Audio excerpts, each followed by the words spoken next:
And good morning to everyone. It's Wednesday, February the 14th. Not just Valentine's Day, but it's also Ash Wednesday. And for those in the Catholic faith, it is a reminder to us of the season of Lent that has officially begun.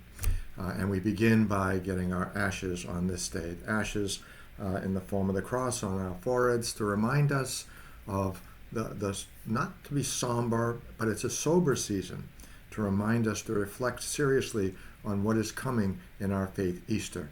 And before Easter, the passion and the suffering of Christ himself, and ultimately his death on the cross. But through the death on the cross, resurrection.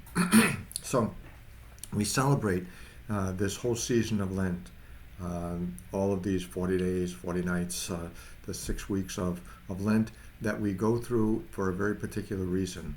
And it is to help us focus all of our attention on how this season calls us to change if we need change, to smooth out what needs to be smoothed out, to cut out the rough edges in our life that need to be cut out, and to refocus again on how we are called to be a light in the world around us, in the darkness of the world, sometimes around us. So, and there are certain things that in the Lenten, certain directives that the Church asks us to follow as far as this season of Lent is concerned. For example, fasting and abstinence. What the heck is fasting and abstinence? And why fast? Why abstain? What's the purpose of it? Well, first of all, let me explain the rule, and then we'll go into the why of it, okay? Fasting is kind of a limitation of food and drink. Typically, it kind of tries to generalize it into one main meal and 2 smaller meals with no food in between. Boy, can you imagine a whole day with no eating in between meals, no snacking, no noshing, no anything in between meals. One main meal and 2 smaller meals. Again, when do we do that? Fasting. We fast on Ash Wednesday and Good Friday. That's it. Fasting only on Good Friday and Ash. 2 days a year. So it's not too challenging for us to do it, especially when we remind ourselves of why we're doing what we do. And then we also call to abstain. We abstain from certain kinds of food and drink. Typically here in this country, we abstain from eating meat or other desirable foods. It could be chocolate. Oh, tough thing. But chocolate might have to give up. I do give up chocolate usually during the season of Lent. Matter of fact, even for the children here at school, we pull the candy off the shelf, and we tell them, I'm sorry, not during Lent. We don't offer during Lent to assist you in depriving yourself of something, a little sacrifice on your behalf for the sake of the ultimate sacrifice of Christ on the cross for each of us. And when do we abstain? We are called to abstain, that is, from eating meat or eating a desirable food or throughout the year. And it is every Friday. We should be trying to do this, abstaining from meat. We should. Hopefully, it's a great thing. It was a mandatory thing early in the church. Now we're encouraged to do so. But certainly during the Fridays of Lent, especially.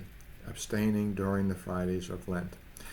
Except if there's a solemn feast day on one of those Fridays. Okay.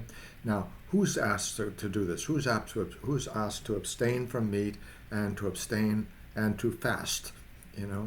One main meal, 2 smaller meals, and it's up to you to make a judgment what a smaller meal is. It could be simple, like a soup, a piece of toast, or something light, just for those 2 days. The 2 days of what? Ash Wednesday and Good Friday. Okay. And why do we fast?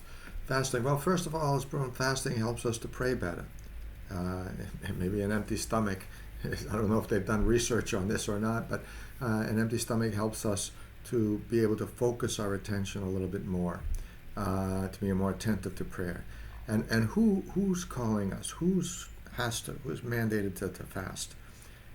Catholics between the ages of 18 and 60. Okay. Are asked to fast.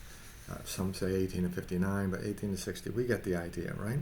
And if there's a health issue, well, then we address the health issue, if there's a health issue of why we shouldn't fast. And The abstinence, abstaining from meat or a desirable food, abstaining from meat, is to focus our attention on the saving death of Jesus Christ on Friday, on Good Friday.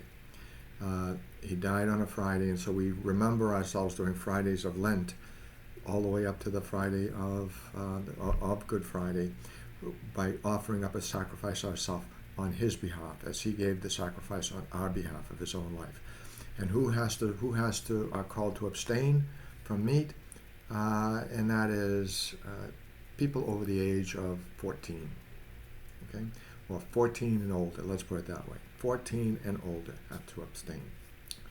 It is not an overly difficult thing to do, but especially if we try and understand why we do what we do. It is, I said, again, to focus our energy on what we're preparing for. As Advent was a preparation for Christmas, so Lent is a preparation for Easter. And we're not supposed to walk around grumpy, mumpy, all complaining about all the things we have to give up. And it's not a matter of just giving things up. It is a matter of understanding, maybe tweaking ourselves just a little bit to understand the depth of the sacrifice of Jesus for all of us on Good Friday. Okay? So let's use this Lenten season to get a clearer understanding of what our faith calls us to, of who our faith calls us to be, and may this Lenten season draw us to be more complete in the faith that we profess, so that we can draw closer ultimately during this season, closer to the God that we say we believe in, and through him closer also ultimately, I believe, to the people who are a part of our life. Let's make this a positive, uplifting, grace-filled, and even a joyful celebration of faith, of hope, and of God's love in each of our lives. Okay?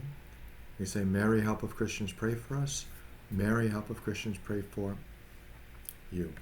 Next week, we begin again, hopefully with another Salesian saint. God bless you. Bye-bye now.